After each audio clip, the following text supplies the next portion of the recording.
The slamming of the front door jolts me from my thoughts. Ethan storms into the living room, his face contorted with anger. "Where the hell have you been?" he demands, his voice dripping with accusation. "I was volunteering at the youth center," I reply calmly, trying to defuse the situation. "You know how much it means to me." "Oh, spare me the sob story, Vivian," Ethan scoffs. "You're supposed to be here, supporting me and my career. Instead, you're off playing saint to a bunch of delinquents." His words sting, but I refuse to let him see how much they hurt. "They're not delinquents, Ethan. They're kids who need guidance and support." "What they need is discipline and a swift kick in the ass," he retorts. "And what I need is a wife who understands her role." I feel my blood boil at his condescending tone. "My role? And what exactly is that, Ethan? To be your trophy wife? To sit at home and wait for you to grace me with your presence?" "Don't be so dramatic," he sneers. "You knew what you were getting into when you married me. I'm on the fast track to partner, and I need a wife who can keep up appearances." "Appearances?" I echo, disbelief coloring my voice. "Is that all our marriage is to you? A facade to impress your colleagues?" Ethan steps closer, his eyes narrowing. "Watch your tone, Vivian. Remember who pays the bills around here." The threat hangs heavy in the air, and I feel a chill run down my spine. Are you seriously going to hold that over my head? I gave up my job to move here for you, Ethan. I've sacrificed everything for this marriage. Sacrificed? He laughs humorlessly. You call sitting around all day, spending my money a sacrifice? You should be grateful for the life I've given you. Tears prick at the corners of my eyes, but I blink them back, refusing to give him the satisfaction of seeing me crumble. I am grateful, Ethan, but I'm also suffocating. I feel like I'm losing myself in this marriage. Then maybe you should find yourself a new hobby, he suggests coldly. One that doesn't involve neglecting your duties as my wife. And what about your duties as my husband? I counter, my voice rising. When was the last time you even asked about my day? Or showed any interest in my life? Ethan's jaw clenches, and for a moment I think he might actually hear me. But then he shakes his head, his expression hardening. I don't have time for this, Vivian. I have a career to focus on. If you can't handle that, then maybe we need to reevaluate this marriage. With that, he turns on his heel and stalks out of the room, leaving me standing there, my heart in pieces. I sink onto the couch, my mind reeling. How did we get here? How did the man I fell in love with turn into this cold, calculating stranger? I think back to the early days of our relationship, when Ethan was attentive and loving. We met at a charity event, both passionate about making a difference in the world. He swept me off my feet with his charm and ambition, and within a year we were married. But somewhere along the way, his career took precedence over everything else. And now, I'm left wondering if there's anything left of the marriage I thought we had. 2 years into our marriage, Ethan comes home with a bombshell announcement.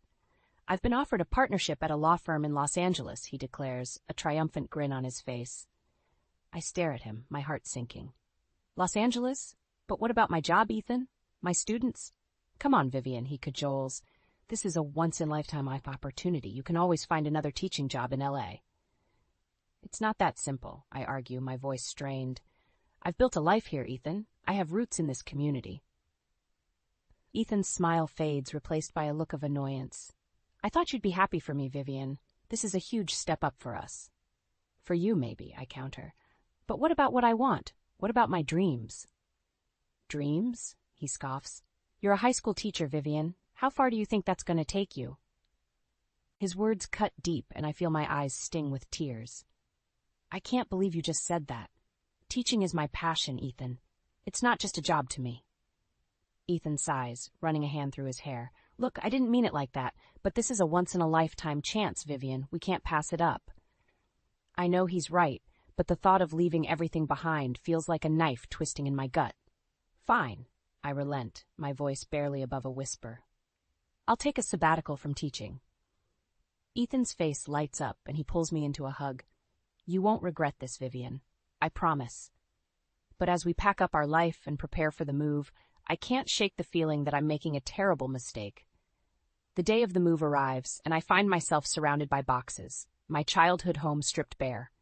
As I carefully wrap a framed photo of my parents, Ethan walks in, a look of disdain on his face. "You're not seriously bringing that old junk, are you?" he asks, eyeing the sentimental items I've carefully packed. "They're not junk, Ethan," I defend, my voice tight. "They're memories, pieces of my history." "We're starting a new life, Vivian," he reminds me, his tone condescending. "We don't need to drag the past along with us." I bite my tongue, not wanting to argue. But as I watch Ethan carelessly toss my treasured possessions aside, I feel a piece of myself crumble. We arrive in Los Angeles, and Ethan ushers me into our new home, a sleek, modern, high-rise apartment with floor-to-ceiling windows overlooking the city. "Isn't it perfect?" he gushes, his eyes alight with excitement. I force a smile, trying to ignore the hollow feeling in my chest. "It's lovely, Ethan." He wraps an arm around my waist, pulling me close. "This is just the beginning, Vivian. I'm going to give you the life you've always dreamed of." But as I stare out at the unfamiliar skyline, I can't help but wonder if the life I've always dreamed of is the one I'm leaving behind. 6 months pass in a blur of cocktail parties and corporate dinners, Ethan's new role consuming his every waking moment.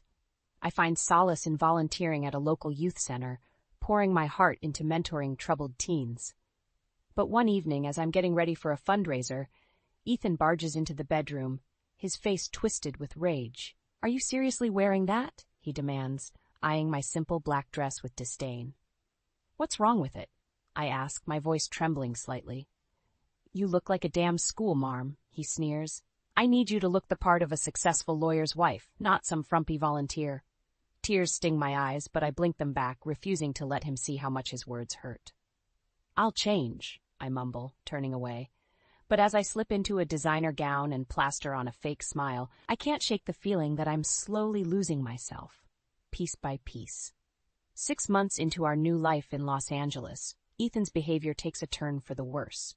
He becomes increasingly distant and irritable, the stress of his demanding job taking a toll on our already strained relationship.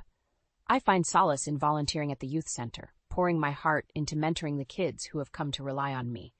But one evening, as I'm preparing to leave for a fundraising event, Ethan storms into the room, his face contorted with anger. "Where do you think you're going?" he demands, his voice dripping with disdain. "To the youth center fundraiser," I reply, my heart sinking at the sight of his rage. "I told you about it weeks ago. And I told you to prioritize our social obligations," he snaps. "You're supposed to be at the law firm dinner with me tonight." "I can't just abandon the kids, Ethan," I plead. "They're counting on me." "I'm counting on you," he roars, slamming his hand against the wall. "Do you have any idea how embarrassing it is to have a wife who'd rather spend her time with a bunch of delinquents than support her husband's career?" Tears sting my eyes, but I refuse to let them fall. "They're not delinquents, Ethan. They're good kids who just need someone to believe in them." "Believe in them?" he scoffs. "They're a lost cause, Vivian. Just like you'll be if you don't start prioritizing what's important." His words cut deep, but I stand my ground. I am prioritizing what's important, Ethan. Those kids need me. "And what about what I need?" he demands, his voice low and menacing. "What about the sacrifices I've made for this family?" "Sacrifices?" I echo, disbelief coloring my tone. "You've been so focused on your career that you've barely even noticed me these past few months." "Oh, I've noticed," he sneers. "I've noticed how you've let yourself go, how you'd rather wallow in self-pity than be the wife I need you to be." I reel back as if he slapped me, my heart shattering into a million pieces. "How can you say that?" I whisper, my voice trembling. "I've given up everything for you, Ethan. My job, my home, my entire life." "And now you'll give up this ridiculous volunteering," he demands, "or I'll cut off your access to our joint bank account." I stare at him in shock, unable to believe what I'm hearing. "You wouldn't dare." "Try me," he says, his eyes cold and unforgiving. "I'm done indulging your little charity projects, Vivian. It's time for you to fall in line." With that, he turns on his heel and storms out of the room, leaving me to collapse onto the bed, my body shaking with silent sobs. I feel trapped, suffocated by the weight of Ethan's expectations and the life I've found myself in. Over the next few weeks, I try to be the wife Ethan wants me to be.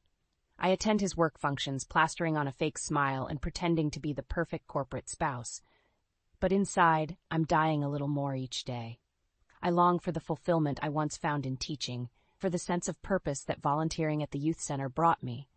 But every time I try to broach the subject with Ethan, he shuts me down, reminding me of my place in his life. One night, as we're getting ready for yet another work dinner, I finally muster up the courage to confront him. "I can't do this anymore, Ethan," I say, my voice shaking. "I'm miserable. I feel like I'm losing myself."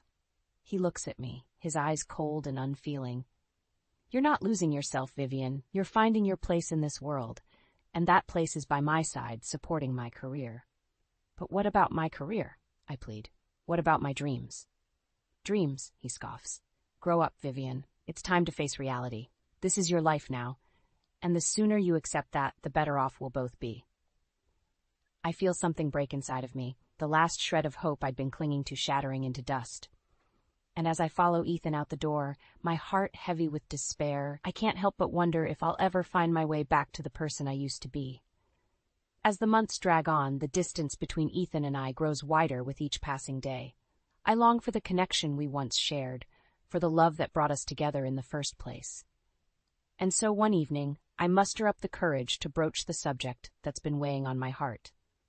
"Ethan," I say softly, my voice trembling, "I've been thinking about starting a family." He looks up from his laptop, his eyes narrowing. "A family? Now? Are you out of your mind, Vivian?" His harsh tone catches me off guard, and I feel my heart sink. "I just thought, with your career taking off and us settling into our new life here." "Settling into our new life," he scoffs. "I'm barely keeping my head above water at work, and you want to add a baby to the mix?" "But I thought you wanted children," I whisper, my voice barely audible. "Maybe someday," he says dismissively, "but not now, Vivian. I'm not ready for that kind of responsibility." His words cut deep, and I feel a piece of my dream for our future crumble. But I refuse to let him see how much he's hurt me. Instead, I force a smile and nod. "Of course. You're right. It was a silly idea." Ethan returns to his work, and I'm left alone with my thoughts, my heart heavy with the weight of his rejection. In an attempt to find some semblance of purpose, I take a part-time job at a bookstore. At first, Ethan seems supportive, even happy that I'm getting out of the house. But as the weeks pass, his attitude begins to change. "I don't like you spending so much time away from home," he grumbles one evening as I'm getting ready for my shift. "It's just a few hours a week, Ethan," I remind him gently. "And I thought you wanted me to find something to keep me busy." "I wanted you to find a hobby, not a job," he retorts. "What's next? You'll be neglecting your duties at home to pursue some silly career?" I bristle at his words, my temper flaring. "My duties at home? You mean waiting on you hand and foot, catering to your every whim?" "Watch your tone, Vivian," he warns, his eyes flashing with anger. I take a deep breath, trying to calm myself. "I'm sorry, Ethan, I didn't mean to snap. I need something for myself, something that makes me feel valued." For a moment, his expression softens, and I think he might actually understand, but then he shakes his head, his jaw clenching. "Fine. Do what you want, but don't come crying to me when it all falls apart." I leave for my shift with a heavy heart, wondering if I'll ever be able to find happiness in this new life we've built. A few days later, on a whim, Ethan and I buy lottery tickets. As we sit at the kitchen table, scratching off the numbers, I can't help but feel a flicker of hope. Maybe, just maybe, this could be our lucky break. But as the weeks pass and the drawing comes and goes, our tickets prove to be just another disappointment. Ethan barely seems to notice, too caught up in his own world to care about my foolish dreams. And then, just when I think things can't get any worse, Ethan comes home with news that turns my world upside down. "I got a promotion," he announces, a self-satisfied smirk on his face. For a moment, I allow myself to feel a glimmer of hope. Maybe this will be the thing that finally brings us back together, that reignites the spark we once shared. But as the days turn into weeks, Ethan's behavior only worsens. He becomes more demanding, more critical of my every move. Nothing I do seems to be good enough, and I find myself walking on eggshells, desperate to avoid his wrath. Late one night, as I lie awake in bed, listening to Ethan's steady breathing beside me, I can't help but wonder how we got here, how the man I once loved could have turned into such a monster. And as I stare up at the ceiling, my heart heavy with the weight of my own misery, I know one thing for certain. Something has to change. I can't keep living like this. I just don't know how much more I can take. Ethan's promotion seems to have only fueled his ego, and his treatment of me reaches new lows. One evening, he comes home late from work, reeking of alcohol and expensive perfume. "Where have you been?" I ask, trying to keep my voice steady. "Out with clients," he slurs, stumbling into the living room. "Not that it's any of your business." I feel a flare of anger at his dismissive tone. "It is my business, Ethan. I'm your wife." He laughs, a cruel, mocking sound. "Wife? Please. You're nothing but a burden, Vivian, a millstone around my neck." His words hit me like a physical blow, and I reel back, my eyes stinging with tears. "How can you say that? After everything I've done for you, for our marriage." "What have you done exactly?" he sneers. "Quit your job, abandoned your friends, moved across the country for me? You should be thanking me for giving you a purpose in life." I shake my head in disbelief, unable to comprehend the venom in his voice. "A purpose? You've taken everything from me, Ethan. My career, my dreams, my sense of self-worth." "Oh, spare me the pity party," he scoffs. "You're just jealous of my success. Jealous that I've made something of myself while you've been content to sit at home and play the martyr." "Jealous?" I echo, my voice rising. "I'm not jealous of your success, Ethan. I'm disgusted by what it's turned you into." He takes a step towards me, his eyes flashing with anger. "Watch yourself, Vivian. You don't want to push me too far." But I'm too far gone to heed his warning. "Or what? You'll leave me? Go ahead. I'd rather be alone than spend another minute with a man who treats me like dirt." For a moment he looks stunned, as if he can't believe I've dared to stand up to him. But then his face twists into a sneer, and he leans in close, his breath hot against my cheek. "You're nothing without me, Vivian. Nothing. And if you even think about leaving, I'll make sure you regret it for the rest of your miserable life." With that, he turns on his heel and storms out of the room, leaving me trembling in his wake. I sink onto the couch, my head in my hands, and let the tears come. How did I let things get this bad? How did I let myself become so weak, so dependent on a man who clearly doesn't love me? As I sit there, lost in my own misery, my phone buzzes with an incoming text. I glance at the screen, expecting to see a message from Ethan, but instead, I find myself staring at a name I don't recognize. Natalie. My heart stops. Who is Natalie? And why is she texting my husband at this hour of the night? With shaking hands, I open the message, my eyes widening as I read the words on the screen. "I had a great time tonight, Ethan. Can't wait to see you again soon. XOXO." I feel like I've been punched in the gut. Ethan is cheating on me. The late nights, the distant behavior, the cruel words. It all makes sense now. I confront him the moment he walks through the door, my voice shaking with anger and betrayal. "Who is Natalie, Ethan? And don't you dare lie to me." He looks at me, his eyes cold and unfeeling. "She's a colleague, a friend. Not that it's any of your business." "A friend," I echo, my voice rising. "Since when do friends send flirty texts in the middle of the night?" His face hardens, and he takes a step towards me, his fists clenched at his sides. "You went through my phone. How dare you?" "How dare I?" I shout, my temper flaring. "How dare you cheat on me, Ethan? How dare you treat me like garbage while you're off screwing some other woman?" "I want a divorce," he says flatly, his voice devoid of emotion. "I'm done with this marriage, Vivian. Done with you." His words hit me like a physical blow, and I stumble back, my vision blurring with tears. But even through the pain, I feel a flicker of something else. Something I haven't felt in a long time. Rage. Pure, unadulterated rage. And as I stand there, watching the man I once loved walk away from me, I make a vow to myself. I will make him pay for what he's done. I will make him suffer the way he's made me suffer. And I know just how to do it.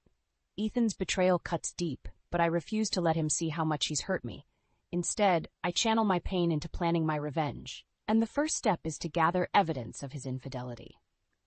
I hire a private investigator, a no-nonsense woman named Maria who assures me she'll get the proof I need. And sure enough, within a week, she presents me with a stack of photos and recordings that leave no doubt about Ethan's affair. I confront him with the evidence, my heart pounding in my chest as I watch the color drain from his face. "How could you do this to me, Ethan?" I ask, my voice trembling with a mixture of anger and hurt. "How could you throw away everything we had for some cheap fling?" He looks at me, his eyes cold and unfeeling. Don't be so dramatic, Vivian. It was just sex. It didn't mean anything. His callousness takes my breath away, and I feel a wave of nausea wash over me. Just sex? Is that all our marriage was to you? Just a convenient arrangement until something better came along? He shrugs, his lips curling into a cruel smirk. What can I say? I got bored. And Natalie, well, she knows how to keep things interesting. I shake my head in disbelief, unable to comprehend the depth of his betrayal. You disgust me, Ethan. You're nothing but a selfish, manipulative bastard. And you're a pathetic, clingy little girl who can't accept that her husband has outgrown her, he sneers. Face it, Vivian, you were never enough for me. You never will be. His words hit me like a physical blow, and I reel back, my eyes stinging with tears. But I refuse to let him see me cry. Not anymore. Get out, I whisper, my voice low and dangerous. Get out of my house and out of my life. I never want to see you again. He laughs, a harsh, mocking sound that echoes through the room. Gladly. But don't think you're going to get a dime from me in the divorce. I'll make sure you end up with nothing, Vivian. Nothing. With that, he turns on his heel and storms out of the room, slamming the door behind him. I sink to the floor, my body shaking with silent sobs as the reality of what's just happened washes over me. But even through the pain, I feel a flicker of something else. Something I haven't felt in a long time. Hope. Because I know something Ethan doesn't. Something that will change everything. I've won the lottery. 2 weeks ago, on a whim, I bought a ticket for the Powerball jackpot, and against all odds, I hit the jackpot. $10 million, all mine. I've kept the news to myself, not wanting to give Ethan any reason to suspect that I might be planning something. But now, as I sit on the floor of our once-shared home, I know exactly what I'm going to do. I'm going to make Ethan pay for what he's done. I'm going to hit him where it hurts the most, his wallet. I hire the best divorce attorney in town, a shark named Jack, who assures me he'll make sure I get everything I'm entitled to. And with the evidence of Ethan's infidelity on my side, he tells me I have a strong case for a generous settlement.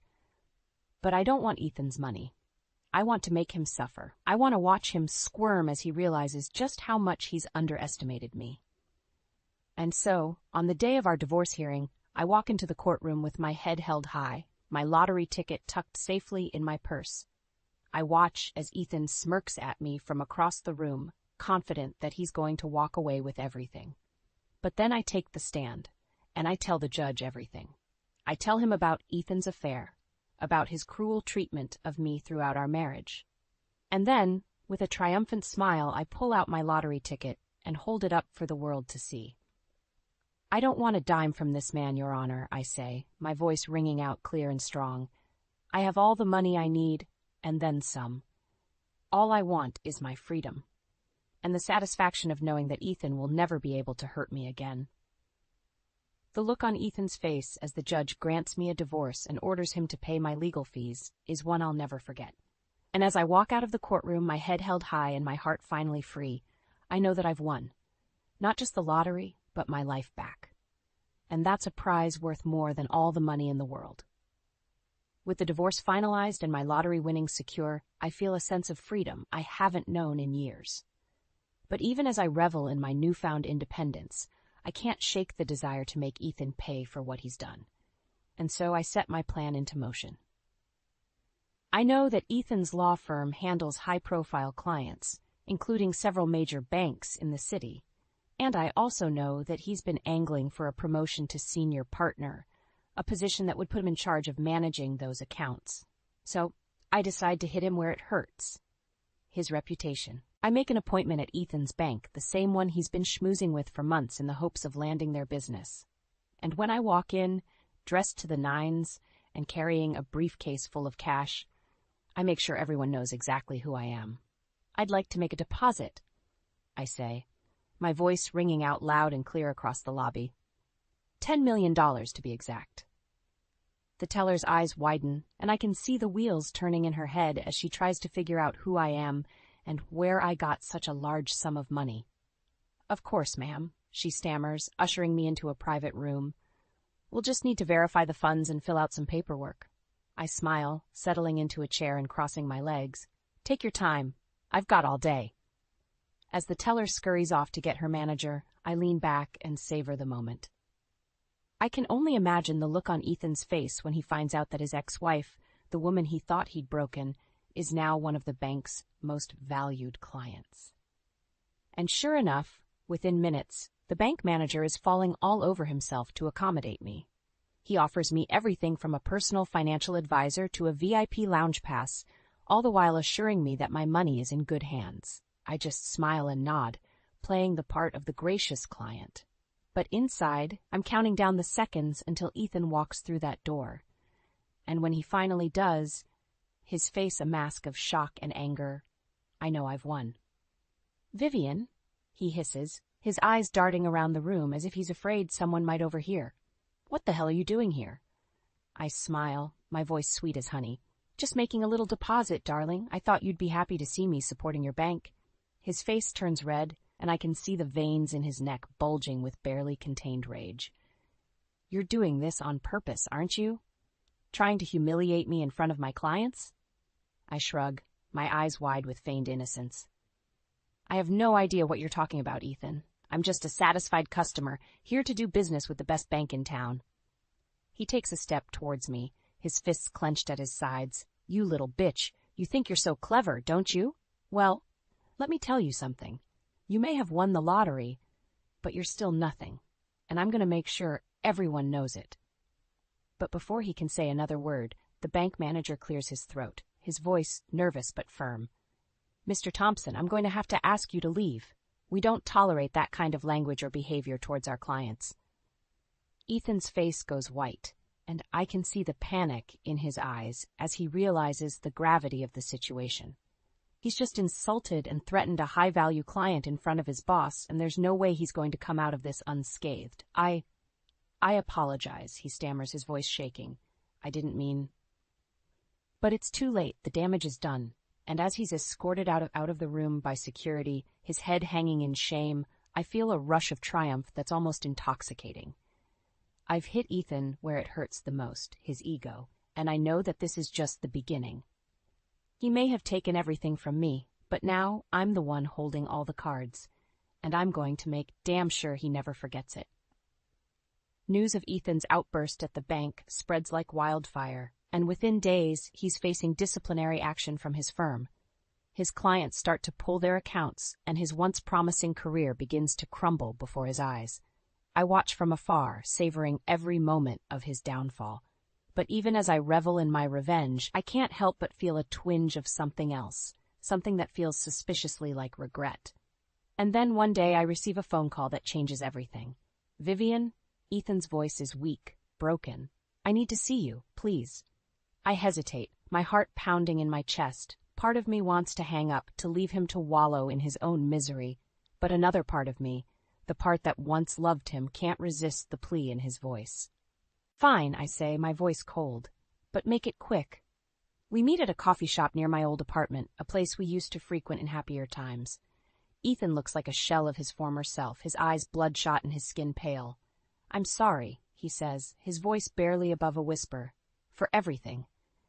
I know I can't take back what I did, but I need you to know that I'm truly deeply sorry." I stare at him, my heart twisting in my chest. I want to believe him, to forgive him, but I can't. Not after everything he's put me through. "It's too late, Ethan," I say, my voice trembling. "You had your chance, and you blew it. I'm done being your punching bag." He nods, his eyes filling with tears. "I know, and I don't expect you to forgive me, but I need you to know that I'm going to get help. I'm going to be a better man, even if it's too late for us." I feel a lump rising in my throat, and I swallow hard. "I hope you do, Ethan, for your sake and for the sake of anyone else who might cross your path." He looks at me, his eyes searching mine. "What about you, Vivian? What are you going to do now?" I take a deep breath, my mind racing with possibilities. And then, suddenly, I know exactly what I want to do. "I'm going to start a foundation," I say, my voice growing stronger with each word. "A foundation that helps women like me, women who have been beaten down and broken by men like you. I'm going to use my money to make a difference, to help others find their strength and their voice." Ethan stares at me, his eyes wide with surprise. That's amazing, Vivian. I'm proud of you." I nod, my heart swelling with pride. I'm proud of me too, Ethan, and I'm done letting you or anyone else dictate my worth. We part ways soon after, and as I walk out of the coffee shop, I feel a sense of peace wash over me. I know that I'll never forget what Ethan did to me, but I also know that I'm stronger because of it. And as I set to work on my foundation, pouring my heart and soul into helping other women find their power, I realize that this is what I was meant to do all along. I may have started out as a victim, but now I'm a survivor, and I'm going to make damn sure that no one ever forgets it. Months turn into years, and as my foundation grows and thrives, I find myself back in my hometown, teaching at the same high school where I started my career. I'm happy now, truly happy. I've found my purpose, my calling, and I know that everything I went through, every moment of pain and heartbreak was worth it to get me to where I am today. I may not have the perfect life, but I have a life that's all my own. And that's more than enough for me. As I stand in front of my classroom looking out at the eager faces of my students, I can't help but smile. I know that I'm exactly where I'm meant to be, doing exactly what I'm meant to do, and no one, not even Ethan, can take that away from me. The piercing scream ripped through my chest before I could stop it.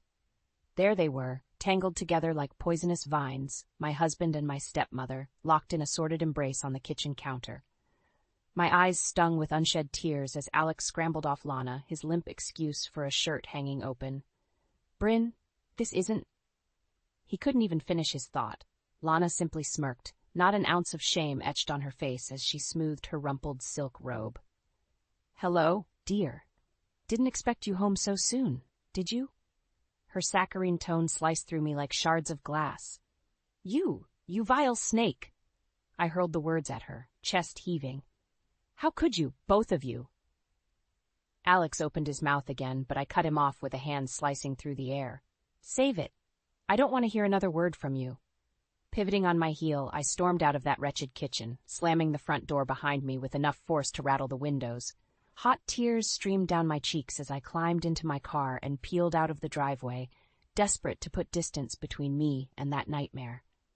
I must have driven aimlessly for hours, the weight of their betrayal crushing my very soul. Lana, the woman who had stepped into my life as a stepmother when I was just 16, carrying on an affair with my own husband behind my back. And Alex, the one person I'd thought I could trust without question. How could I have been so blind? When I finally returned home well past midnight, the house was blissfully empty. I made a beeline for the den, scooping up the mail and papers scattered across the desk. That's when a plain white envelope caught my eye, addressed to me in my father's familiar scrawl. With trembling hands, I tore it open. Several pages fell out, covered in Dad's tight penmanship. My eyes immediately landed on the top line. If you're reading this, it means I didn't make it. Dad's words jumped off the page, each line a punch to the gut. I'm sorry I couldn't share this with you in person, but I've long had my suspicions about Lana. That woman is rotten to the core, manipulative and hell-bent on sinking her claws into our family's wealth by any means necessary. I sucked in a sharp breath, the pieces slowly falling into place. Dad had tried to warn me, but I'd been too blind to see Lana's true nature. Too consumed by the relief of having a mother figure after Mom's passing to look past the sugary facade. A noise from the hallway made me stiffen. Through the open doorway, I saw Lana saunter by in her silk robe, not a care in the world, like she hadn't just decimated my life mere hours ago. You lying snake! The biting words burst from my lips before I could stop them. Lana whirled around, eyes widening in mock innocence. Why, Bryn, whatever is the matter? Don't play dumb with me. I shook the letter at her. Dad knew all about your twisted games. He tried to stop you from worming your way into this family's life. A flicker of anger flashed across her face before the syrupy mask slid back into place. Your father was a paranoid old fool obsessed with fending off delusions. I pitied him, really. White-hot rage lanced through me, and I moved towards her, fists clenched, ready to unleash years of pent-up fury. But she only laughed, taking a step back with a shake of her head. I'd think twice about that if I were you, dear. Your father's ramblings won't hold up in court against the truth. With that parting shot, she turned and slinked away, leaving me seething in her wake. Gripping the letter, I stalked into the living room and grabbed my cell phone, scrolling to find the number Dad had left. Mara Lewis, his attorney. The phone rang twice before a crisp voice answered. Mara Lewis. Miss Lewis, it's Bryn Ellis. I need to meet with you as soon as possible regarding my father's estate. There was a pause. Of course, I've been expecting your call. Shall we say 3 p.m. this afternoon at my office? I'll be there, I replied through gritted teeth. If Lana thought she could slither her way out of this, she was sorely mistaken. Dad had left me the key to exposing her twisted lies, and I wasn't about to let his final wishes go unanswered. She was going to pay for destroying my family, no matter what it took. By the time I ended the call, my path forward was clear. If Lana wanted truth and consequences, I would make damn sure that's exactly what she got. I stalked into Mara's office precisely at 3 p.m., my heels striking the marble floor with purpose. The impeccably dressed attorney rose from behind her desk, expression impassive. Miss Ellis, thank you for coming in on such short notice. She waved a hand towards the plush leather chairs facing her desk. Please have a seat. I sank into one of the chairs, back ramrod straight as I met her cool gaze. I want to know everything.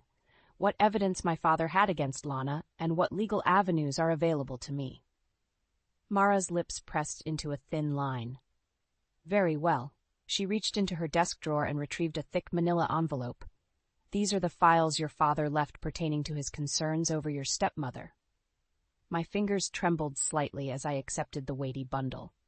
Flipping it open, I scanned the pages. Reams of financial statements, phone records, even photos capturing Lana in compromising situations. As you can see, your father was quite thorough in documenting his findings. Mara allowed the faintest hint of admiration to color her tone. However, much of this intelligence alone will be difficult to prosecute without corroborating evidence from other parties. I looked up sharply. Are you saying Lana could still worm her way out of this? Potentially. Mara laced her fingers together atop the desk. Which is why we must pursue a multi-pronged strategy. Legal proceedings, but also more personal venues of exposing the truth. A tiny smirk played across my lips as understanding dawned. You mean going public and destroying her reputation beyond repair? The barest hint of a nod. Precisely. Draw her deceit into the light so utterly that no courtroom theatrics can obscure it. My gaze hardened to steel. Do it. I want the whole book thrown at that conniving witch, financially, socially, all of it. I'll get you whatever information you need to leave her life in ashes. Mara's expression didn't flicker, but I could have sworn I saw a glint of approval in those steely eyes. Very good, Miss Ellis. Then let's begin making preparations, shall we? As I exited the office, I was acutely aware of the warpath stretching before me. Lana had waged her deception in the shadows, but by the time I was done, her wicked truth would be on display for the whole world to revile. The game was on. When I arrived home, Lana was lounging on the patio in that damned silk robe, sipping a glass of Chardonnay. She cast me a poisonous smile over the rim. Why the grim look of determination, dear? Nothing unpleasant from the attorney I trust? Digging my nails into my palms, I forced myself not to rise to the bait. You'll see soon enough. With that, I brushed past her, heading inside to set my plans into motion. If the Viper thought she'd already won, she was sorely mistaken. I was just getting started. My first call was to Sam Jenkins, the one person I trusted wholeheartedly, my best friend since junior high. When she answered, I wasted no time launching into the sordid tale. Oh my God, Bryn! Even over the phone, her shock was palpable. I can't believe Alex did that to you? And with your stepmother? Those depraved scum! I laughed darkly. Oh, just wait until you hear the rest. This goes so much deeper. By the time I finished recounting Dad's letter and Lana's damning past, Sam was fuming. That evil, manipulative witch. We have to take her down, Bryn. She can't be allowed to get away with what she's done to your family. Exactly. I exhaled slowly, appreciating the sense of ally I now had at my side. That's why I need your help. We're going to expose Lana for the venomous snake she is, then make sure she can never slither back into a position to hurt anyone else. There was steely determination in Sam's tone. Just say the word, B. I'm in all the way, whatever it takes. As I disconnected the call, lightning crackled outside, a tempest brewing to match the storm I was about to unleash. The sun was setting on Lana Winter's web of lies. The next few weeks were a dizzying blur of covert meetings, strategizing with Sam and Mara to meticulously construct our multi-pronged attack. Lana didn't suspect a thing as she swanned around the house, periodically shooting me smug looks that made my blood boil. If only she knew what was coming. The first phase began with an anonymous online expose that Sam had expertly crafted, laying out the lurid details of Lana's tawdry affair with my husband in cold, hard facts. The story spread like wildfire, scandalous screenshots circulating rapidly across social media. I'll never forget the look of shock on Lana's face when she finally saw the viral firestorm erupting around her. "What is this?" She gestured wildly at her laptop, face flushed with rage. "Some kind of sick prank?" I strolled over, feigning nonchalance as I scanned the screen. "Oh my, someone certainly did dig up some unsavory details about your personal life." I clicked my tongue in mock sympathy. "Not a good look, Lana. So much for keeping up that sugary facade. She rounded on me, eyes blazing like hellfire. "You did this?" I shrugged one shoulder lazily. "Can't control the internet, can you?" Allowing a small, satisfied smile to curve my lips, I turned and headed for the door. "But hey, look on the bright side. At least now everyone knows the real you." Her screams and curses followed me down the hallway, bringing a wicked gratification. That was just the opening salvo. The next phase unfolded in a rapid succession of haymakers. Carefully tailored leaks to the right sources, exposing Lana's shady business dealings and financial improprieties. Records of offshore bank accounts, incriminating call recordings, whistleblowers emerging from the shadows of her past, painting a damning portrait of greed and exploitation. Wave after wave of evidence battered her so-called good name, and with each fresh public humiliation, I could see the strain spreading across Alex's features. Poor sap, he'd believed Lana's con job too, letting himself get tangled up in her lies. Well, live by deception, die by deception, as they say. As the hammer continued to drop, the elite country club where Lana had hobnobbed with high society revoked her membership, effective immediately. Friendships fractured within days, former allies distancing themselves from the maelstrom of scandal now swirling around her. I savored every ignominious moment from a carefully calculated distance, emerging again only when the final crushing blow was prepared to strike. It was the night of the charity gala held annually by Lana's once-respected charitable foundation, an evening where she'd always taken great pains to present her saintly public visage. Well, that mask would shatter into a million pieces tonight.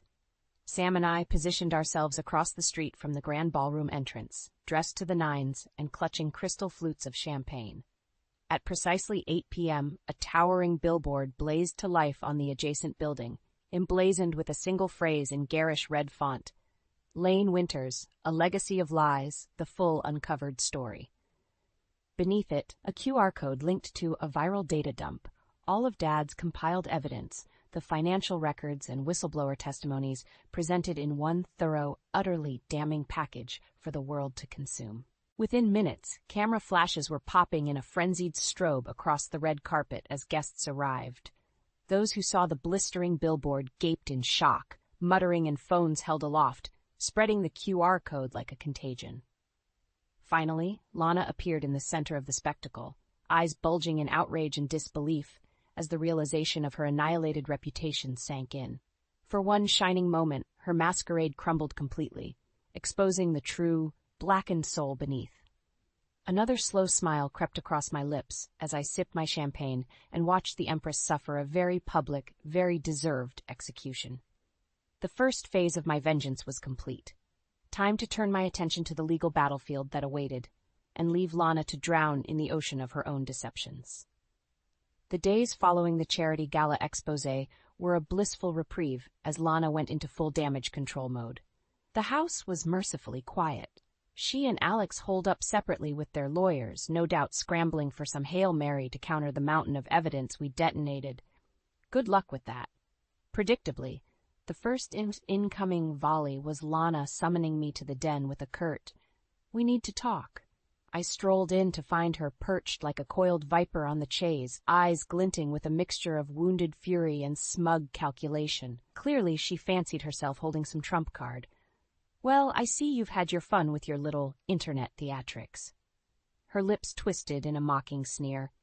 But now the real game begins, pet. Unless you want to spend the rest of your days drowning in litigation, you'll back down immediately. I raised an eyebrow coolly. Is that so? And what leverage could you possibly have, Lana? Quick as a cobra's strike, she seized a folder from the side table and flung it at me. See for yourself, dear. I crouched to scoop up the scattered contents, bank statements, property records, all laying out mine and Alex's joint assets in exacting detail. What is this? Your Achilles' heel. A lupine smile curved her lips as the trap sprung shut. Everything you've attempted so far is circumstantial at best, but with one simple lawsuit, your darling husband and I can ensure you're left with nothing but the clothes on your back. A cold shudder of realization trickled down my spine as her ploy crystallized. Of course. Attack my financial foundation in tandem with the smear campaign. Bleed me dry through the legal system while simultaneously stripping me of credibility. Cunning little viper, I had to hand it to her. But if she thought unveiled threats would make me balk, she had sorely underestimated me. Straightening, I met her wolfish stare with an arctic one of my own. You can posture and grandstand all you want, Lana. It won't make a damn bit of difference. I allowed a grim smile to tug the corner of my mouth. I have the receipts, as they say. The money trails, the testimony, all of it. You're going down in flames one way or another. Her serpentine eyes narrowed dangerously. We'll see about that, won't we? With that parting shot still ringing in the air between us, I turned and marched from the room, the first tremors of the legal earthquake we were about to endure shuddering beneath my feet. Mara was waiting in her office a short while later when I swept through the door and took a seat across from her desk. Let's go on the offensive, were the first words out of my mouth. A flicker of understanding passed behind her eyes as she rifled through a stack of documents. Of course, we anticipated this maneuver when formulating strategy. She pushed a dossier across the desk towards me. Here are the grounds we'll pursue. Alienation of affection to form the basis of your divorce proceedings against Mr. Hammond. Given the clear evidence of infidelity and marital misconduct on his part, we have more than sufficient legal footing. My finger traced the printed words, relief loosening the knot that had formed in my chest. Divorce the cheating bastard, of course. Step 1. And for the vindictive viper? I scooped up the next section of the file detailing counts of fraud, embezzlement, tax evasion. Mara allowed the ghost of a grim smile. I took the liberty of reaching out to a few interested parties regarding your stepmother's activities. She slid a document across the desk. The IRS, SEC, you name it. By the time we're through, Lana Winter's tangled financial web will be laid bare, along with the full extent of her years-long con. Brilliant, I breathed, already envisioning her highfalutin lifestyle crumbling away to nothing but 4 drab prison walls. We moved swiftly and decisively, on all fronts. Mara's voice carried a lethal edge, a lioness scenting blood. Lana fancies herself a master manipulator, exploiting the system to her benefit. Well, now she'll learn the true power of that very system when wielded against her. A feral smile curved my lips as the first papers were drawn up, the battle fully joined. Game on, Lana. Don't bother hiring extra security. There's nowhere left for you to hide. The rules of engagement were set, and I wouldn't rest until I'd claimed victory through sheer overwhelming force. By the time this was over, that woman's life would be in ashes at my feet. The next several months were a dizzying cyclone of legal filings, deposition hearings, and mounting media frenzies as the twin proceedings against Lana and Alex accelerated. Mara was an indomitable force, calmly dismantling every underhanded tactic and angle of attack their lawyers attempted. I lost count of how many times I was grilled under oath, forced to recount in granular detail the undoing of my marriage. Each new dissolution hearing was akin to lancing a fresh wound, raw anger and humiliation burning in my throat. But I kept my composure, didn't dare let Lana or that sniveling weasel Alex see me flinch, no matter how many times Alex's lawyer tried to impugn my character or cast aspersions about my motives. Let them sling mud, I thought coldly. Won't change the truth staring them in the face. Speaking of which, Lana's legal battle was rapidly devolving into a masterclass of denial and misdirection. Her lawyers deployed every trick in the book to cast doubt on the mountain of incriminating evidence we'd amassed. Forged documents, they claimed, falsified testimony from paid actors, a coordinated campaign of lies by a bitter ex-wife desperately clinging to her material lifestyle. I had to smother laughter as I watched their clown show unfold in utter seriousness before the bench. Did Lana really think those third-rate theatrics would hold up against the towering edifice of proof we'd constructed? Mara shredded each absurd claim to bits with almost bored efficiency. Forensic records, rock-solid witness accounts, every damning data point laid out with the ruthless precision of a scalpel.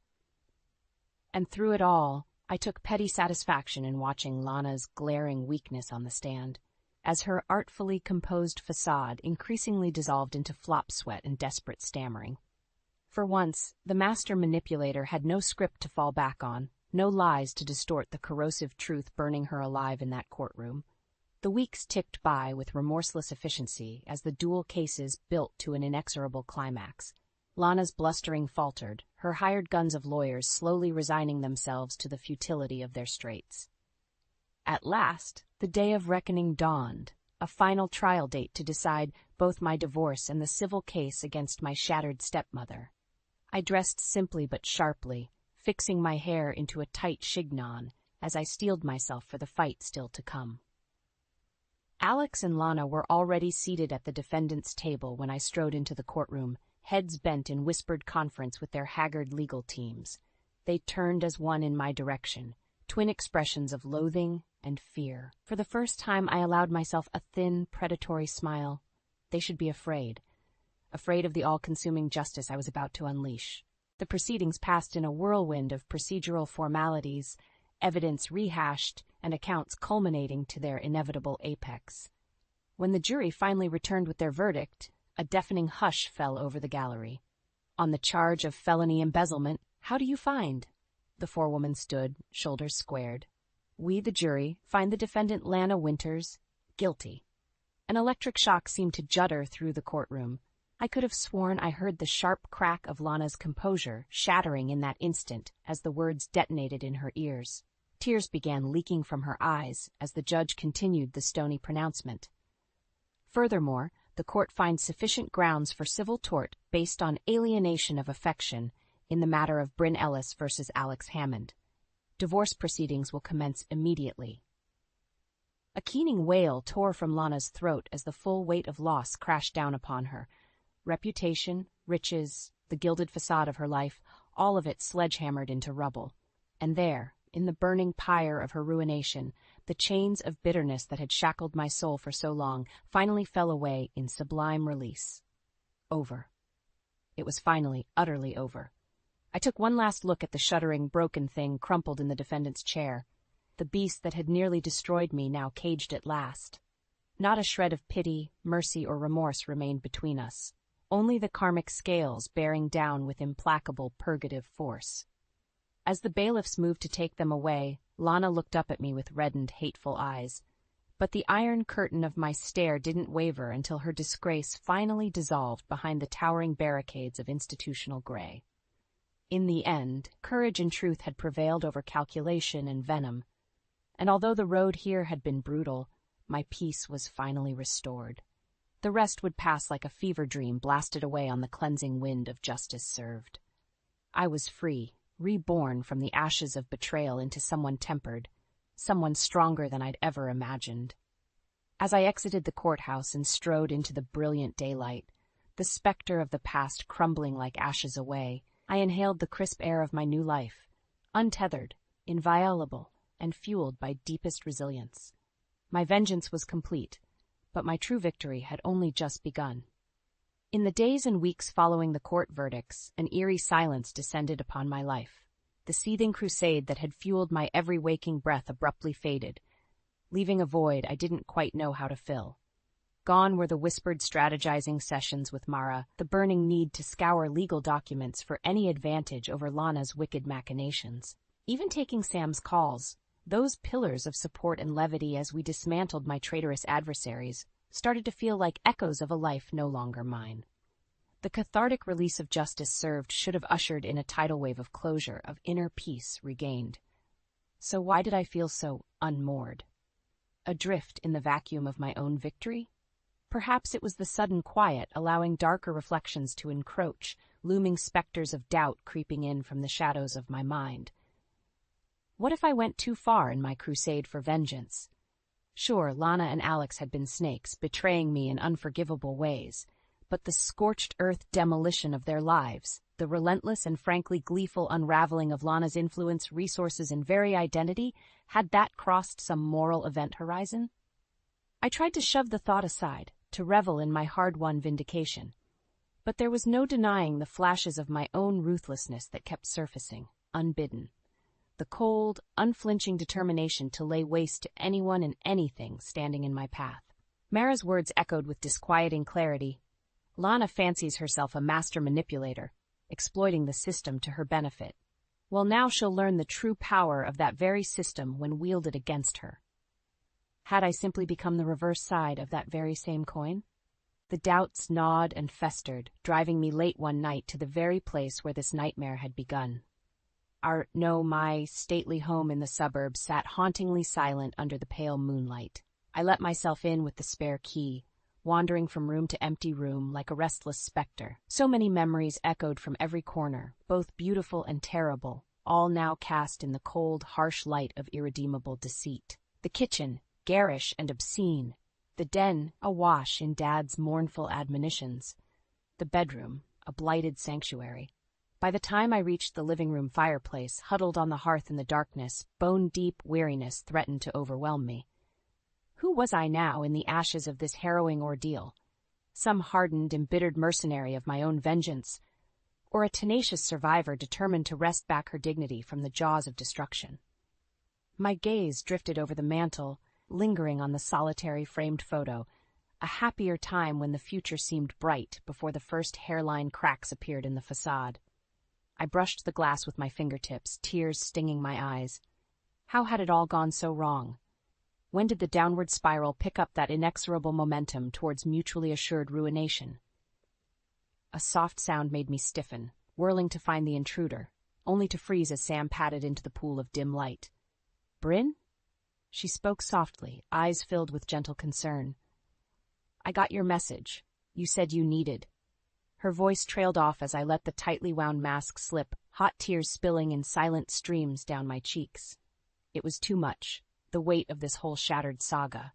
I craved the absolution that had always seemed so clear before. But no platitudes came as Sam gathered me in her arms, simply holding on as the anguish of the last several months poured out in ragged sobs. For the first time since uncovering the betrayal, I allowed myself to shatter completely, burying my face in her shoulder as the foundations cracked open and the flood washed over. In that moment of abject brokenness, the hardened shell of victorious Bryn finally disintegrated, leaving only the raw, wounded soul desperate to find its way back towards the light. Perhaps this keening release would prove the catharsis I'd been seeking all along. The purging of toxic rage to make way for rebirth, rising up from the scorched earth left in vengeance's wake. Only time would tell. For now, I simply surrendered to the corrosive waves crashing over me, allowing the last remnants of my former life to dissolve into the ether. My road to healing stretched before me, arduous yet infinitely promising for what lay at its end, inner peace at last reclaimed. As Sam held vigil over my tear-streaked epiphany, the bitter taste of retribution gradually gave way to the promise of something far sweeter on the horizon, a true chance to begin anew. In the weeks following my cathartic breakdown at the old house, a profound shift took hold within me. It started small, rediscovering simple joys like morning coffee on the patio or evening walks around the neighborhood, mundane routines that had been crushed under the weight of trauma and obsession. Gradually, I felt the icy grip of bitterness and anger loosening its hold over my heart, replaced by a dawning sense of freedom and infinite possibility stretching out before me. When the final divorce paperwork arrived with a stark finality, I simply filed it away without fanfare. The severing of that wretched bond with Alex stirred none of the old vengeful urges, only a vaguely bittersweet feeling. Rather than dwell on the death of what was, all my energy channeled towards dreaming of what could be. It all culminated one bright spring morning over brunch with Sam as I announced my decision. "I'm selling the house." She paused, fork laden with Belgian waffle hovering midair. You are? Whoa, that's huge, B. A small smile played over her lips as understanding blossomed. Symbolic fresh start and all that? I nodded, unable to contain my own widening grin. Exactly. That place holds too many toxic memories, like a darkened void I keep getting inextricably pulled back into. I took a deep breath, savoring the rising sense of lightness in my chest. It's time to let go fully and move forward, you know? Sam reached across the table to squeeze my hand. I'm proud of you for taking that leap, she said simply, eyes shining. We'd come such an unimaginably long way since those early, anguished days following the betrayal's discovery. From there, it was a whirlwind of action, hiring an elite realtor, sorting through our old life's worth of possessions, itemizing what to take and what to discard. With each box taped up, an item crossed off the list, I felt layers of my former self being gently shed and set aside.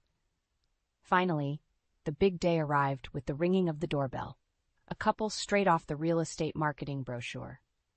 Young, impeccably dressed, beaming at the prospect of their new dream home as I greeted them with the keys. I led them through the stately foyer towards the living area, though my strides gradually slowed as a clutch of bittersweet memories resurfaced. Flashes of holidays spent with Dad, laughter ringing through the space, recollections of smiling, promising days when this rambling manor had radiated warmth and joy, before the rot had set in and poisoned it all from within. The wife seemed to sense my pensive mood as she laid a gentle hand on my arm. You've made so many wonderful memories here, I can tell. She gave a reassuring smile. But I promise we'll fill this place with brand new joys of our own. I blinked, momentarily caught off guard by her perceptiveness, before nodding slowly. I hope you do. With that, I pressed the keys into her palm and strode out onto the front path one final time.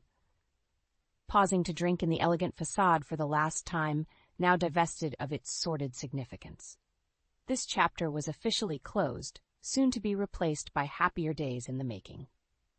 My journey continued ever onward and upward.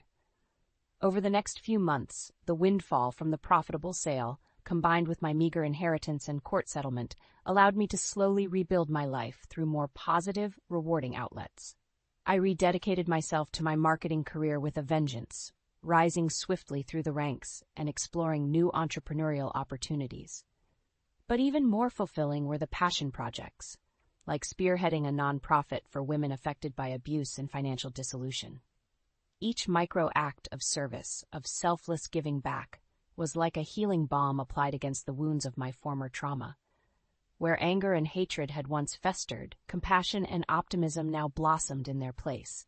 And when a potential new romantic connection gradually materialized, I felt unshakably self-assured in walking that path, buoyed by the rediscovered strength of my convictions. I was Bryn Ellis, bold survivor reborn, master of my own destiny, free from the shackles of others' deceptions. The rising dawn of a new lifetime of possibilities stretched gloriously ahead in reverent silence. No further words were required for the shining truth that filled my soul on this day. I had confronted the darkest nights. I had waged the battles that defined me. And from the searing crucible of anguish, I emerged incandescent, inviolable, and infinitely wiser. My vengeance was complete.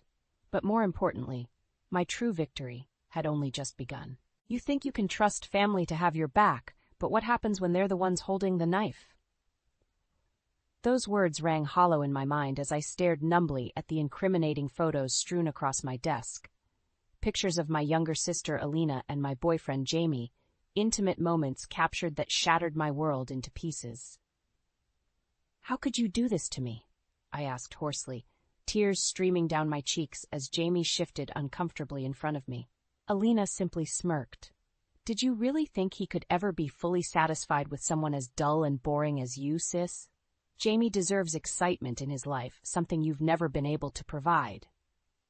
The venom in her words stung, made worse by Jamie's refusal to meet my eyes. My creative passion as a graphic designer used to energize him, or so I thought. But Alina's magnetic charm had clearly seduced him.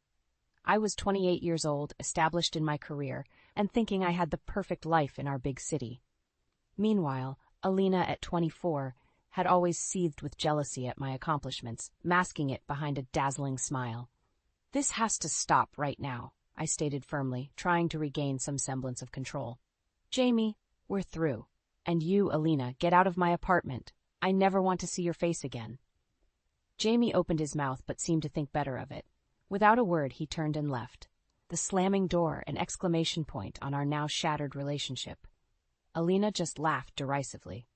Oh, Brenna, always trying to be the principled one. Without me, you'd be completely alone in this world.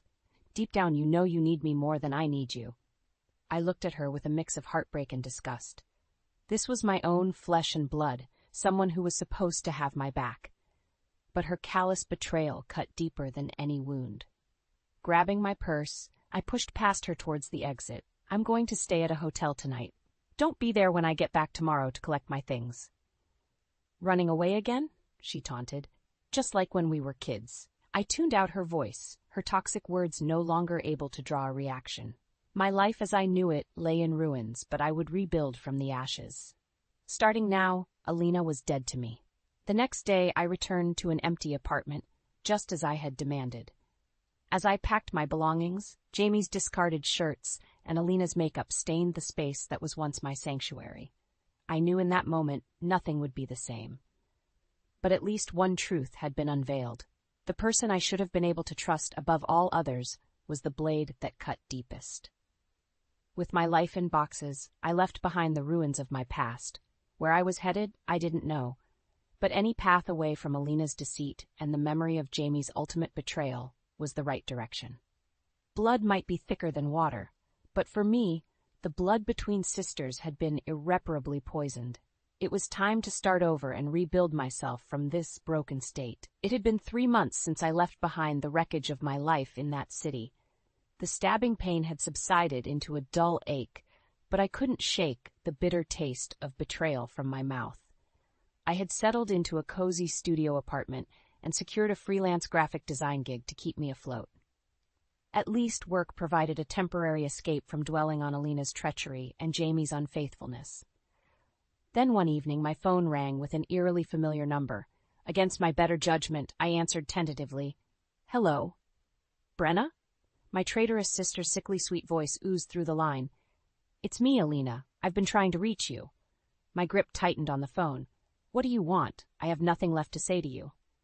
Please, you have to hear me out, she pleaded, her tone dripping with feigned remorse.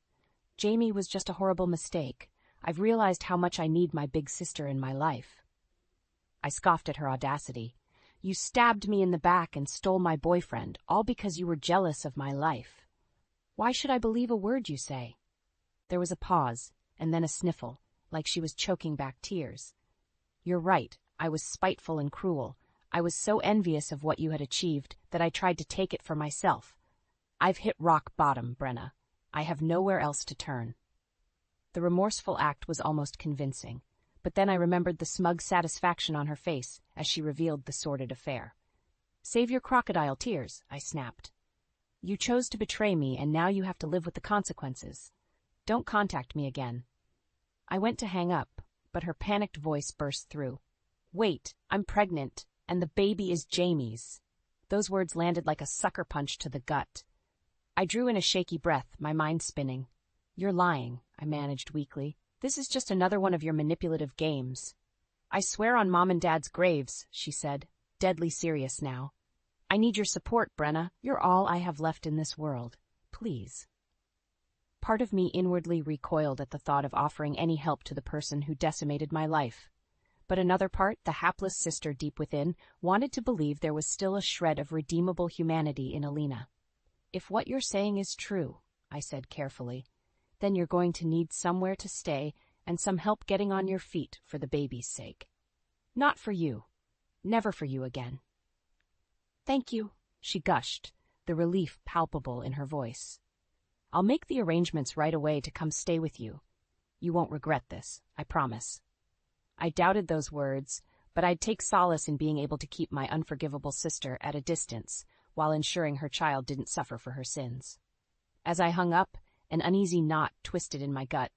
Deep down, I feared that allowing Alina back into my world, even peripherally, was a recipe for future disaster. But I owed it to that innocent baby to try to rein in its conniving mother. If she burned me again, there would be no more second chances. the bridge would be burned for good this time. Only then would I be free from the heavy burden of the sister I once loved, but now loathed. Against my better judgment, I agreed to let Alina stay with me until she got back on her feet. 3 days later, there was a knocking at my door. I steeled myself and pulled it open to see Alina standing there, her bump clearly visible beneath a tight maternity dress. She brushed past me without a word, suitcases in tow. "I've converted the den into a little nursery area for you," I said stiffly. "The couch pulls out to a bed." Alina shrugged as she dropped her bags. "I guess this place will have to do for now." Her dismissive tone immediately put me on edge. Over the next few weeks, the tension was suffocating. Alina insisted on having friends over frequently to my tiny apartment, drinking wine and gossiping loudly while I tried to get work done. I felt like an intruder in my own home. One evening, I finally snapped as a raucous group spilled out of the den, clouds of smoke entering my bedroom. "Get these people out of my apartment now!" I barked at Alina, who was cradling her belly as she took a long drag from a cigarette. She feigned an innocent look. "We're just having a little fun, Brenna. You need to learn to lighten up." That smug, infuriating look on her face, it was too much. I had dealt with her endless insults and violations of my boundaries, all for the sake of that unborn child. But enough was enough. "Get out," I said, struggling to contain the rage boiling inside me. "I should have never let you back into my life." Alina sneered, stabbing her cigarette into an ashtray. "What? You'll throw a pregnant woman out on the streets? That's low, even for you." Her friends murmured in shock, already painting me as the villain in this encounter they had witnessed. "After everything you've done to me?" I fired back, tears welling in my eyes. "You have the audacity to take zero accountability and act like the victim here?" I turned away before letting my fury erupt and rushed out the door, needing to escape. I ended up holed up in a dingy 24-hour diner, sipping stale coffee, and wondering where my life went so horribly astray. I realized with sinking certainty that no matter how much I gave to appeasing Alina, she would never reciprocate. She was a remorseless black hole who only took and took until there was nothing left to give. I was tired of being the source that fed her insatiable need to manipulate. By the time I finally returned home near dawn, the apartment was blessedly silent, but it hardly felt like home any longer. In the end, Alina had gotten what she wanted. My sanctuary had been utterly defiled. I spent the next several days dodging Alina completely by burying myself in work and heading to the office to avoid her chaos. Then one day, I got a notification that I had been evicted from my apartment due to the constant partying and noise complaints. When I confronted Alina, she played dumb. You know how wild my friends can get sometimes. I tried to keep it under control, I swear. She had undermined me once again, this time destroying my living situation through neglect and irresponsibility. Alina had won, confident that I would never actually make her leave, as her due date grew closer. But the isolation and despair of losing my home validated what I already knew. I was better off alone than continuously being tormented by my own sister's venom. With nothing left to lose, it became startlingly clear what I had to do next. I would make Alina pay dearly for her multitude of sins against me. Once and for all, she needed to atone for the trail of misery she had unleashed. An idea began formulating in my mind, a deliciously devious plan to strip away that smug facade and make her feel the ultimate consequences. Revenge would be mine. After being evicted from my apartment, I had no choice but to crash with a friend while I got back on my feet. Alina had found a place to stay as well, though I made it clear I wanted zero contact with her unless it involved the baby. A few weeks later, I was interviewing for a graphic design role at a small agency. My previous work had them practically drooling to bring me aboard. As I waited in the lobby, a tall, broad-shouldered man in a crisp suit entered and gave me a warm smile. "You must be Brenna. I'm Cole, one of the lawyers who works with the agency on contracts and whatnot." I shook his outstretched hand, immediately comforted by his confident yet gentle demeanor. There was a kindness and integrity to his eyes that I hadn't encountered in a long time. After nailing the interview, I was offered the job on the spot. As I excitedly relayed the news to Cole, he flashed that smile again. "In that case, you'll have to let me take you out for celebratory drinks tonight, my treat." I'll admit, I was taken aback by his forwardness. But after everything with Alina and that snake Jamie, it was also refreshing to be direct and let intentions be known instead of dealing with mind games. You know what? I'd like that, I replied with a sly grin. We ended up in a dive bar trading stories from our checkered pasts, with Cole being surprisingly open about overcoming a gambling addiction in his 20s. For my part, I gave him the carefully redacted version of my tale, avoiding any mention of Alina's treachery. Sounds like this ex of yours really put you through the ringer, he observed after I danced around the details. I'm just glad I was able to get my life on track before anything too disastrous happened. Something about Cole's soothing presence and words of encouragement left me longing to finally unburden the full truth I had been carrying alone for months. So many times Alina had weaponized her fake tears and pleas for support, manipulating me into offering misplaced empathy. But gazing into Cole's earnest eyes, I sensed I could finally confront those demons head-on without fear of exploitation. He just seemed to exude trustworthiness from every pore. There's more to the story, I admitted, taking a stealing breath. One that's eaten me up inside for longer than I can stand. Cole leaned in attentively as I relayed the foul details. Alina's despicable seduction of Jamie, her callous reveal of their affair, the psychological torment she inflicted repeatedly under the guise of needing family. With each agonizing confession, I could feel the weight of shame and anger releasing from my body. To his immense credit, Cole didn't once interrupt or judge. He simply listened, letting me purge those toxic burdens into the space between us. When I finally reached the end, tears streamed freely down my cheeks. Cole reached his hand across the table and clasped mine firmly. I'm so sorry you had to go through all that, he said with quiet compassion. Your sister, she sounds like a truly terrible person. I let out a shuddering breath, clinging to his steadying grip. The worst part is, she keeps finding new ways to haunt me and make me miserable. I want to move on, but she won't let me. Cole's expression hardened as he gave a slow nod. Then we need to make sure she can never hurt you again. Those 9 words were like a balm to my wounded spirit. For once, it wasn't just me against the cruel machinations of my own flesh and blood. I had an ally. As our eyes locked, I realized Cole was the asset I needed to finally, permanently put Alina in her place once and for all. No more toying with my life. No more toxic manipulations enabled by misguided family loyalty. It was time to stop being the victim and take control. Alina wanted to see the dark side. She was about to get her reign of terror paid back to her in spades. Over the next few weeks, Cole and I began hatching an intricate plan to bring Alina's misdeeds to light. I filled him in on all the sordid details and depraved acts she had committed, stoking the fires of his protective anger. She needs to pay for what she's done, Cole stated firmly one evening over strategy meeting beers. Exploiting family ties and decimating your life like that is unforgivable. I nodded fervently. Alina's twisted actions had cost me my home, my relationship, my peace of mind. All because of her jealousy and depravity. I want to expose her lies and make her suffer the consequences, I declared, tempering the vengeful ire burning in my heart. But I also want to do it in a way where she can never play the victim again. Cole leaned back, pensively stroking the stubble on his chiseled jaw as he processed my words. You're talking about giving her enough figurative rope to hang herself, he said at last. Getting her overconfident, poisonous fangs to extend so we can restrain them for good. A slow smile stretched across my face. Leave it to the lawyer to articulate the strategy so perfectly. Exactly. We need to make her slip up and reveal her true vile nature publicly, removing any plausible deniability.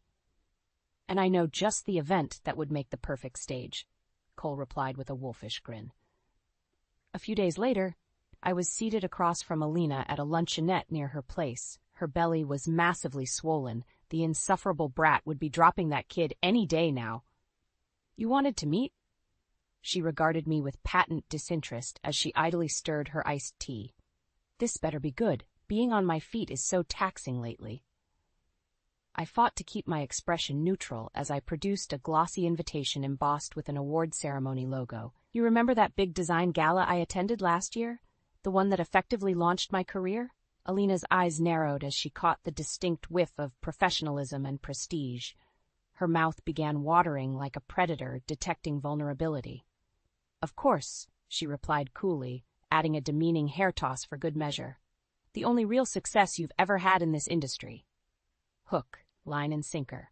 Well, this year they've asked me to not only attend the VIP reception, but present my latest branding concepts to the entire convention hall. I made sure to state the words slowly and clearly to amplify their impact. "I see," Alina responded, her veneer of indifference cracking slightly as envy glinted behind her eyes. "That's a rather prestigious honor. Which is why I'd love for my family to be there supporting me," I continued in a sugary sweet tone. "You and Jamie should both come as my special guests. It'll be a magical evening I want to share with the people I care about most." The blatant exclusion of Mom and Dad did not go unnoticed, based on the way Alina bristled. But her lust for the opulent gala overpowered any immediate objections. "I suppose Jamie and I could grace your little convention with our presence," she huffed airily. "After everything we've been through, the least you can do is dedicate your career highlight to making it up to us." I smiled inside at those words and her telling choice of the possessive pronoun, us. As if Jamie was still her depraved courtier, the infatuated ex who had turned his back on me for Alina's talons. "It's a date, then," I replied in sugary tones. "I'll have the +1 tickets waiting for you both under guest of honor." Alina was practically glowing, already envisioning herself lapping up accolades by merely being adjacent to my achievement. How deliciously, naively misguided she would prove to be. As I turned to leave, I allowed myself one parting remark that hinted at the reckoning to come. "This night will be one you never forget, sis." She had no idea just how prophetic and ominous those words would be. The design gala ceremony was destined to be Alina's denouement, the unraveling of her conniving character before the very audience she so desperately craved. Let the games begin. The night of the gala finally arrived. Cole and I had been meticulously planning and preparing every detail for weeks. As I put the finishing touches on my show-stopping design presentation, he arrived at my place looking dapper in a tailored tuxedo. "You about ready to go and destroy your sister?" he asked with an excited glint in his eye. I took a deep breath and nodded. "More than ready. It's time for Alina's deception to finally catch up with her." When we arrived at the lushly decorated venue, Alina and Jamie were waiting by the VIP entrance, resplendent in formal attire. Her belly seemed obscenely inflated under the sleek maternity gown she wore. "Don't you two look like manned Mrs. High Society?" I remarked with syrupy sweetness as they turned to face me. Jamie averted his gaze guiltily, but Alina simply rolled her eyes. "Can't slum it too much for your precious career night, I suppose." Now, let's not start things off on the wrong foot," Cole smoothly interjected, placing a calming hand on my arm. "We're all here to celebrate Brenna's incredible accomplishments." "Ever the voice of reason," Alina purred, giving Cole an approving once-over. "You simply must introduce me to all your eligible colleagues later." "Actually, Alina, Cole is my partner," I replied firmly, squeezing his hand to emphasize the point. "He'll be by my side all evening." The tiniest flicker of disappointment passed over her features before that trademark predatory grin resurfaced. "How progressive of you, sis. I always suspected you batted for the other team." Cole cleared his throat uncomfortably as the double meaning hung in the air. "Well, shall we make our way inside? I believe the presentations are due to start shortly." We made our way through the grandiose double doors and took our seats near the front of the elaborately decorated auditorium. The energy among the assembled crowd was electric, with chatter and clinking glasses. I could feel Alina beside me seething with anticipation. After an opening speech from the host committee, it was finally time for my design presentation. I rose from my seat amidst warm applause and made my way to the stage, lectern before me. The crowd immediately hushed in rapt attention. Taking a fortifying breath, I launched into my presentation slides, a highly stylized branding concept for a new luxury resort. Each intricate graphic and color palette earned murmurs of approval from the audience. "Thank you all for such a wonderful reception to my work," I said as the final slide displayed. "I'm truly humbled and inspired to be among such talented peers in this creative field." Alina shifted impatiently beside Cole, clearly waiting for the real show to begin. That self-satisfied look on her face filled me with determination. Of course, I would be remiss if I didn't take this opportunity to give proper credit where it is sorely due, I continued, my voice hardening, to the person whose reprehensible misdeeds and depravity actually sowed the seeds for this conceptual rebirth. You could have heard a pin drop in that silent hall as I paused for maximum dramatic effect. Jamie and Alina exchanged a bewildered look. "Ladies and gentlemen," I proclaimed clearly and calmly, "let me tell you about the heinous transgressions of my own wretched sister Alina." And with that, a torrent of revelations began spilling forth from my lips. The seduction of Jamie, the bitter jealousy towards me, the callous manipulation of family bonds. My presentation shifted to projecting shocking proof through photos, texts, audio recordings that Cole had diligently compiled. Audible gasps and murmurs of shock echoed from the stunned crowd. Alina's mouth hung open, her face draining of color as the sordid truth unraveled. You bitch!"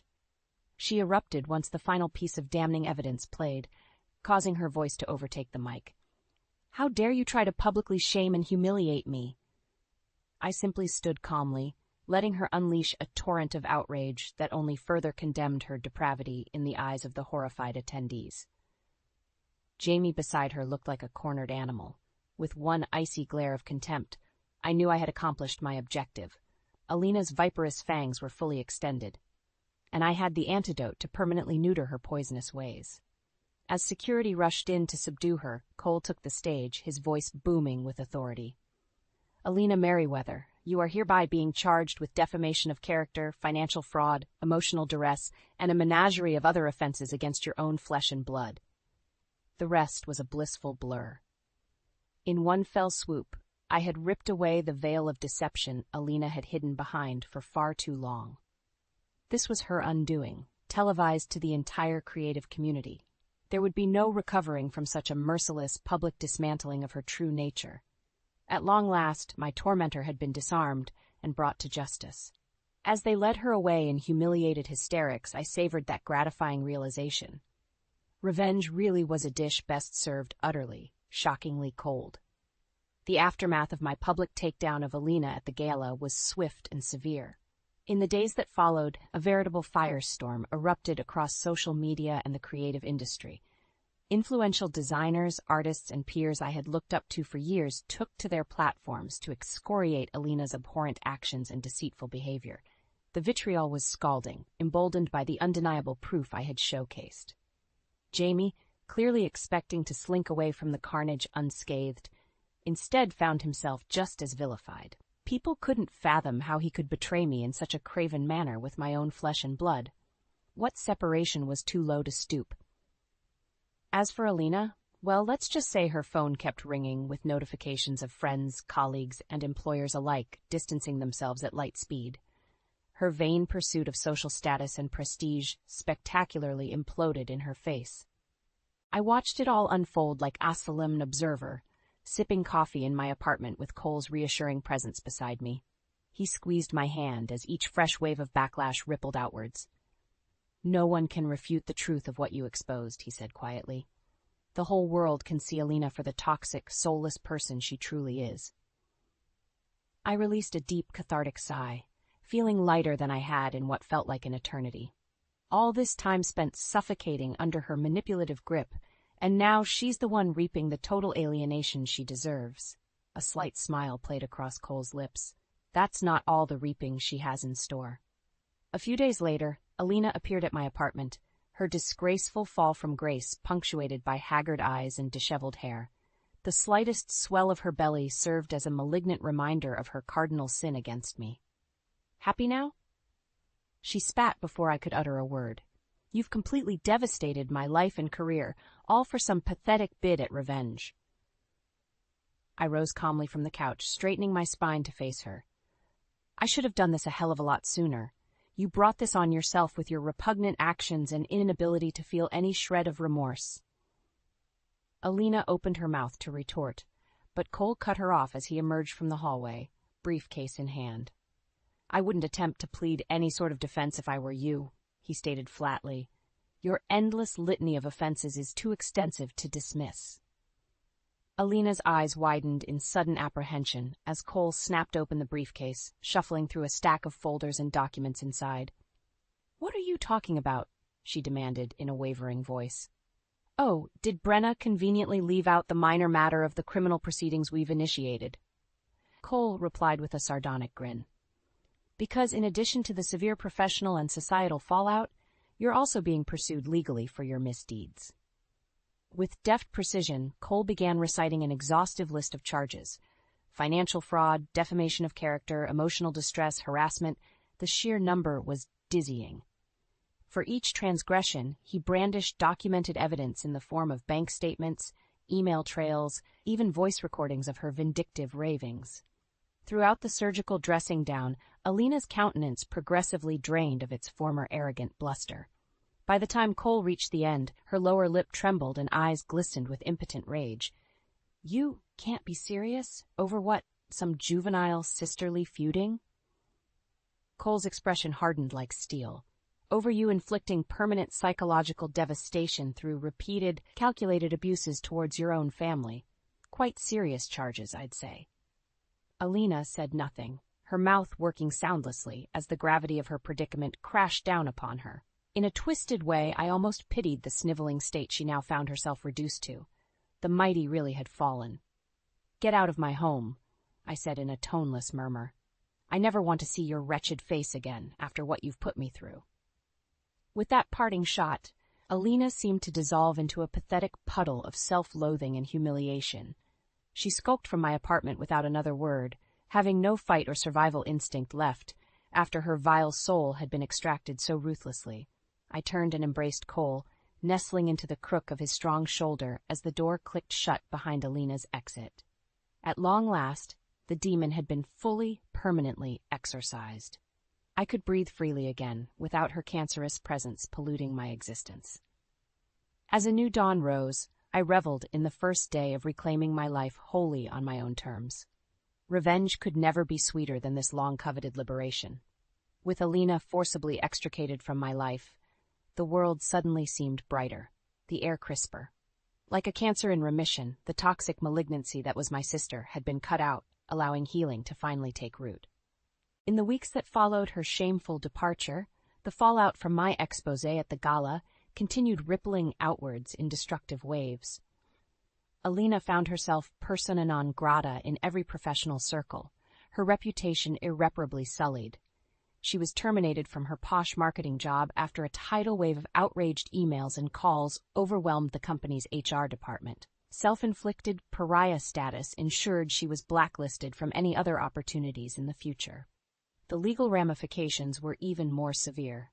I watched with a satisfied smirk as Alina shuffled into the courthouse for her first hearing, wearing an oversized coat to conceal her swollen pregnancy frame. The once radiant beauty had withered into a haggard, downtrodden shadow. Cole delivered an impassioned prosecution statement, methodically presenting all the evidence of his emotional abuse, financial misdeeds, and malicious actions compiled against me over the years. Her public defender could only sit mutely as he was buried under the overwhelming mountain of proof. Due to the severity and extent of these calculated offenses perpetrated by the defendant, we are seeking maximum punitive damages be awarded to the victim, Miss Brenna Wilkins, Cole proclaimed, shooting me a subtle wink of encouragement. I wasn't primarily concerned with monetary restitution. No amount could undo the trauma and gaslighting Alina had inflicted upon me. But I reveled in her ashen, defeated expression as the judges sworn her guilty on every count, saddling her with fines, community service obligations, and potential jail time. The ultimate insult was she wouldn't even be able to fall back on her false public relations skills in the future to salvage any sort of career resurrection. I had ensured her toxic reputation would forever supersede any professional competence. As the sentencing concluded, and bailiffs escorted Alina from the room in handcuffs, she finally met my eyes. The hollow, vitriolic glare she shot my way spoke volumes about the molten core of hatred still burning within her shriveled husk. A final burst of venom for the traitorous sister who orchestrated her downfall. I simply watched stoically, unmoved and unaffected by her empty, impotent rage. She had nobody to blame but herself for the miserable pit into which she now festered. I found it profoundly symbolic justice that she would likely give birth to her child under the oppressive weight of incarceration. That night, Cole took me out for a celebratory dinner at an upscale restaurant, treating me to expensive wine and desserts. As we polished off the last morsels, I caught him giving me an adoring look across the table. "What?" I asked with a slight blush at his tender gaze. "I'm just thinking about how far you've come," he replied meaningfully. "From the broken, emotionally battered person you were when we first met, to this brilliant, confident phoenix reborn from the ashes of your past traumas. You're a true inspiration, Brenna." I felt a lump catch in my throat at his heartfelt words. Cole had stood resolution at my side through all the turmoil, his solidity and compassion giving me the strength to persevere. He quite literally helped me take back my life. Without overthinking it, I reached across the table and took his hand, giving it an affectionate squeeze. "I couldn't have done any of this without you," I said softly. "You saw me at my lowest and darkest points, and still chose to believe in me and put that monster in her place. I'll never be able to repay that debt." Cole's thumb traced soothing circles over my knuckles as he gazed warmly into my eyes. "Just promise me one thing, that you'll leave the past in the past. Let the hurt and anger go, and only allow positive growth from this point forward." I felt a solitary tear of release trickle down my cheek as I gave a firm nod, absorbing the depth of his caring counsel. For far too long, Alina's toxic legacy had weighed me down and inhibited me from true self-actualization. It was finally time to shed that heavy, corroded chain forever. "You have my word," I replied, returning Cole's tender smile. With him by my side, I knew there was nothing but bright possibilities ahead. A lifetime's worth of potential awaited me, unburdened by the poisonous shackles of my own flesh and blood. For the first time in forever, I could breathe freely and choose my own destiny. Karma had ultimately had its karmic reckoning, delivering me from the torturous thrall of evil that was my sister. Moving forward, I would embrace hope, optimism, and the inner fortitude to never let such a cancerous force diminish my spirit again. A new chapter was finally free to begin.